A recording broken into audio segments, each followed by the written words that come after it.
Voici les notes de cours sur le chapitre d'algèbre. Faisons un retour sur des notions vues l'année passée. La somme est le résultat de l'addition. Les termes, par exemple 8 plus 5, ce sont des termes, et égale 13, 13, c'est la somme. On retrouve aussi les termes dans la soustraction, dont la réponse est la différence. Dans une expression algébrique où on retrouve des additions et des soustractions, nous allons aussi retrouver des termes. Dans cette expression algébrique, dans cet exemple, il y a 3 termes. Donc, chaque terme est séparé par une addition ou une soustraction. Donc, le premier terme, 2x. Le deuxième terme, 3y. Étant donné qu'il est négatif, on va prendre le négatif avec lui. Et le troisième terme, le 7. Si je fais référence à ce qu'on faisait l'année passée, donc par exemple, 5 moins 2 plus 7, on aurait ici 3 termes. Rappelez-vous, quand on a vu les entiers l'année passée, on peut transformer une soustraction en addition de l'opposé. Donc ici, on aurait pu voir 5 plus moins 2 plus 7. Donc ça explique pourquoi le deuxième terme de notre exemple, le moins 3y, on a utilisé vraiment le moins 3y comme étant un terme. Dans une expression algébrique, on va retrouver 2 sortes de termes.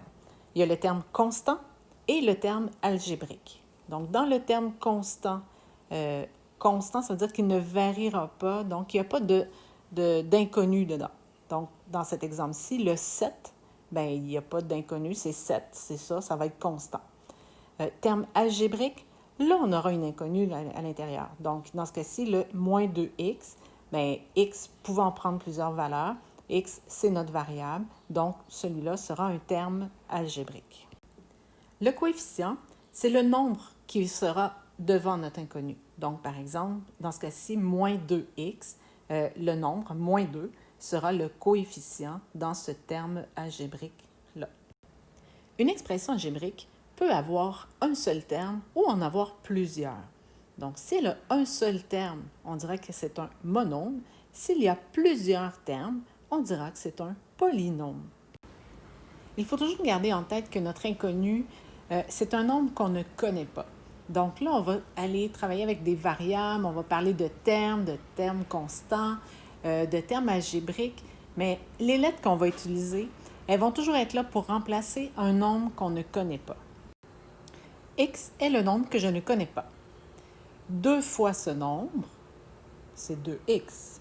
3 fois ce nombre, 3x. 2 de plus que ce nombre, x plus 2. La somme de 2 fois ce nombre, plus 3 fois ce nombre, plus 2 de plus que ce nombre, nous donne une belle expression algébrique. Dans cet exemple, on réfère toujours à x, qui est le nombre qu'on avait au début. Donc, à chaque fois que j'ai utilisé la lettre x dans cette expression algébrique, je faisais toujours référence au nombre que je ne connaissais pas au départ. Si je veux parler d'un autre nombre, je vais devoir utiliser une autre lettre. La somme d'un nombre que je ne connais pas et deux fois un autre nombre que je ne connais pas. J'ai utilisé 2 lettres différentes parce que je parlais de 2 nombres différents. Ce qui m'amène à vous parler des termes semblables. Les termes semblables, c'est des termes qui auront les mêmes variables affectées des mêmes exposants. Donc, si je fais référence à ce que je viens de dire avant, ça veut dire que je parle du même nombre que je ne connais pas. Exemple, 2x et 3x sont des termes semblables, puisque je fais référence à la même lettre, donc au même nombre que je ne connais pas. L'exemple 5x et moins 7y, mais je parle de x et je parle de y, donc ce ne sont pas des termes semblables. Ils doivent aussi avoir les mêmes exposants. Donc, si dans mon troisième exemple, 6a et 7a au cube, donc comme j'ai a et a au cube, je ne pourrais pas dire que c'est des termes semblables. Même si on parlait du même nombre, cette fois-ci, j'en ai un qui n'a pas d'exposant et l'autre est exposant 3. Donc, ce ne seront pas des termes semblables. Le dernier exemple, 5x et 2x sur 3 ou 2 tiers de x. Je parle de x dans les deux cas. C'est la même lettre, donc le même nombre auquel je fais référence. Un dernier exemple de termes semblables, 8a exposant 2 et 2a exposant 2. Il s'agit de la même lettre avec le même exposant. Donc, ce sont des termes semblables. Disons que j'ai 2 fois un nombre, plus 3 fois un nombre, plus 6 fois un nombre, plus 4 fois un nombre. Est-ce que je peux simplifier ça? Vous remarquez que je fais toujours référence au même nombre. Dans mon exemple, j'ai pris 5. Donc, 2 fois 5, ça veut dire 5 plus 5. 3 fois 5, ça veut dire 5 plus 5 plus 5. 6 fois 5, 5 plus 5 plus 5, plus 5 plus 5 plus 5. Et 4 fois 5, 5 plus 5 plus 5 plus 5. Quelle est la façon de tout simplifier ça? Je pourrais dire 15 fois 5. Que j'additionne 2 fois 5, 10, plus 3 fois 5, 15, plus 6 fois 5, 30, plus 4 fois 5, 20, ça me donne 75. 15 fois 5 me donne aussi 75. Dans ce cas-ci, comme je faisais toujours référence au même nombre, 5, j'ai pu trouver une façon plus simple de faire le calcul. Donc, 15 fois 5, c'est beaucoup plus simple. Si je n'avais pas toujours fait référence au même nombre, par exemple, si j'avais 2 fois 4, plus 3 fois 2, plus 6 fois 7, plus 4 fois 5, comme je ne fais pas référence au même nombre, même si je le défaisais comme tantôt, 2 fois 4, c'est 4 plus 4, 3 fois 2, c'est 2 plus 2 plus 2, 6 fois 7, 7 plus 7 plus 1. Donc, même si je le défaisais comme ça, je ne pourrais pas trouver une façon plus simple de l'écrire que de le laisser comme ça. En résumé, si je fais référence au même nombre, dans ce cas-ci 5, je peux simplifier. Dans l'autre exemple, je ne fais pas référence au même nombre, je ne peux pas simplifier. Disons que j'ai 2 fois un nombre, plus 3 fois un nombre, plus 6 fois un nombre, plus 4 fois un nombre. Est-ce que je peux simplifier ça? Vous remarquez que je fais toujours référence au même nombre. Tu peux faire le lien avec l'exemple précédent avec le 5. Donc, 2n plus 3n plus 6n plus 4n, ce sera la même chose que 15n. Je refais la même chose avec le deuxième exemple. 2 fois 4, 3 fois 2, donc je n'ai jamais utilisé le même nombre, donc je vais devoir utiliser des lettres différentes. Donc, 2 fois A plus 3 fois B plus 6 fois C plus 4 fois D. Dans mon premier exemple, j'ai des termes semblables. Je peux additionner des termes semblables. Dans mon deuxième exemple, ce ne sont pas des termes semblables, donc je vais devoir laisser ça 2A plus 3B plus 6C plus 4D. En résumé, je vais pouvoir réduire une expression algébrique en faisant des additions et des soustractions, mais je peux le faire seulement s'il y a des termes semblables. Dans le premier exemple, j'ai 6x et je veux enlever 2x.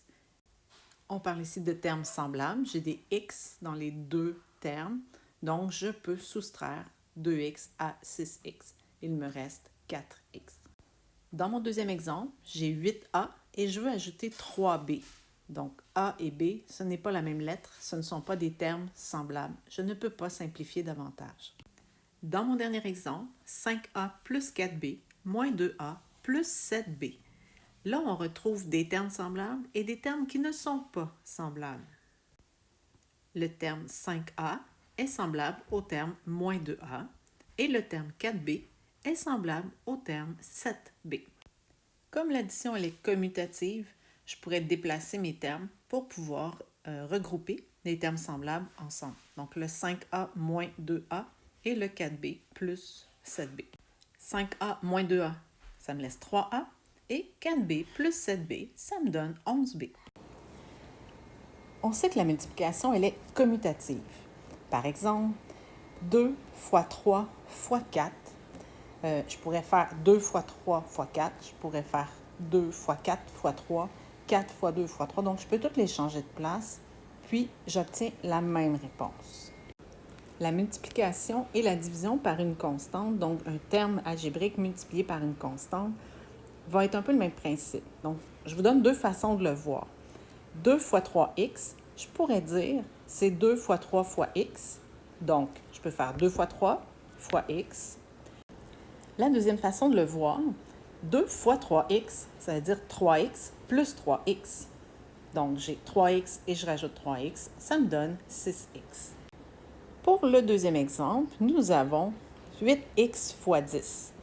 Donc, je peux écrire 8 fois x fois 10. Je peux les changer de place puisque c'est commutatif. Donc, 8 fois 10 fois x, ce qui me donne 80x.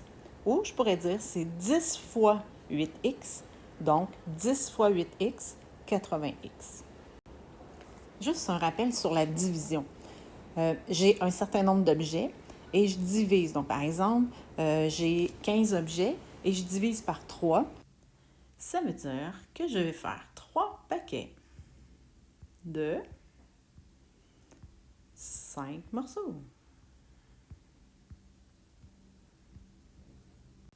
L'autre façon de voir la division, c'est je fais combien de paquets de 3. Donc, combien de paquets de 3 je peux faire?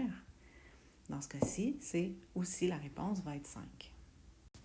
Par exemple, si on a 15 fois 7 divisé par 3, donc je pourrais faire 15 fois 7, 105, et 105 divisé par 3 pour avoir ma réponse, 35.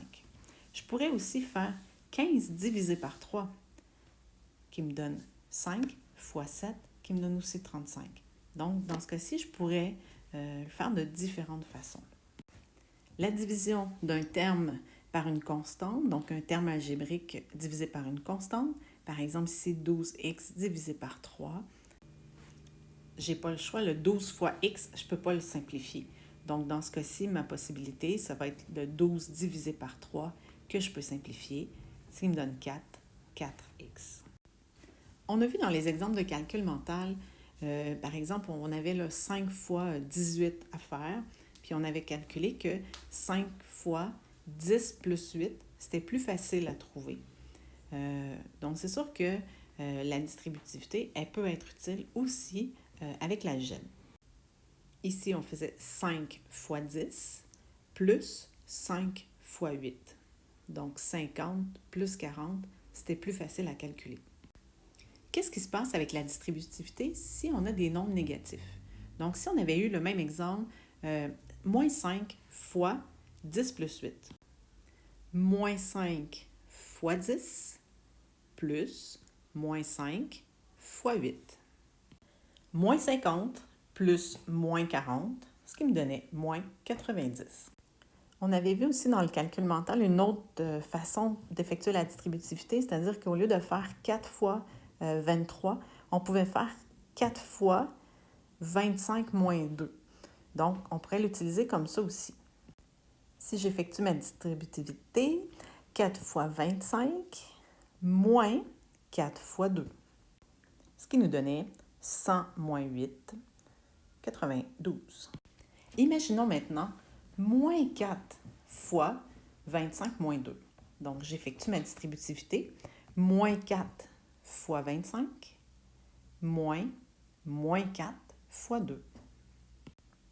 Moins 4 fois 25, ce qui me donne moins 100, moins 4 fois 2, ce qui me donne moins 8. Moins 100, moins 8, moins 92. D'où il vient le moins 92? Donc, on se rappelle que moins 100, moins 8, on peut faire la soustraction, on la transforme avec une addition de l'opposé, ce qui faisait moins 100 plus 8. La distributivité avec les expressions algébriques va être utile puisque, par exemple, dans l'exemple qu'on a ici, 2 fois 3x plus 7, en théorie, je suis supposée commencer par l'intérieur de la parenthèse. Mais 3x plus 7, ce ne sont pas des termes semblables. Je ne peux pas les additionner. Donc, ma parenthèse, elle est déjà simplifiée le plus possible. Donc, ma seule façon de pouvoir pousser plus loin, ce sera de distribuer le 2. Comment on sait que le 2, il multiplie la parenthèse? Il n'y a rien entre le 2 et la parenthèse. C'est le même principe que pour multiplier notre inconnu. Donc, on était passé de 2 fois x à 2.x et finalement, on écrit juste 2x. Même chose pour les parenthèses. on était passé de 2 fois ma parenthèse à 2 points la parenthèse. Et finalement, on écrit tout simplement 2 parenthèses. Ça sous-entend la multiplication.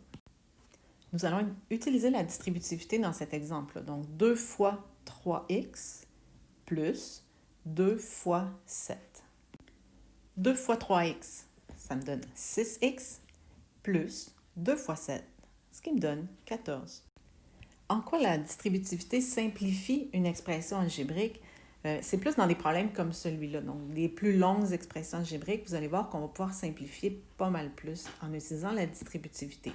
Donc ici, j'ai un moins 3 qui multiplie x moins 7, donc le moins 3 qui va multiplier les deux termes de cette parenthèse, plus 6 fois une autre parenthèse. Moins 3 fois x, ce qui me donne moins 3x, moins 3 fois 7, ce qui me donne moins 21. Plus 6 fois 2x, ce qui me donne 12x, plus 6 fois 4, qui me donne 24. Il faut se rappeler nos entiers. Donc là, ici, on a moins 3x moins 21. Donc, on va transformer ça en addition de l'opposé, ce qui va nous donner moins 3x plus 21 plus 12x plus 24. Ensuite, on va essayer de repérer nos termes semblables. Est-ce qu'on en a? On a le moins 3x et le plus 12x, qui sont des termes semblables. On a aussi le plus 21 et le plus 24, qui sont aussi des termes semblables. Donc, je peux les regrouper. Donc, moins 3x plus 12x plus 21 plus 24, puisque l'addition, elle est commutative. Moins 3x plus 12x, ce qui me donne 9x, et plus 21 plus 24, ça va me donner 45. Je suis partie d'une expression algébrique très longue et je suis arrivée à quelque chose de beaucoup plus simple. Donc, j'ai réduit mon expression algébrique le plus simple possible.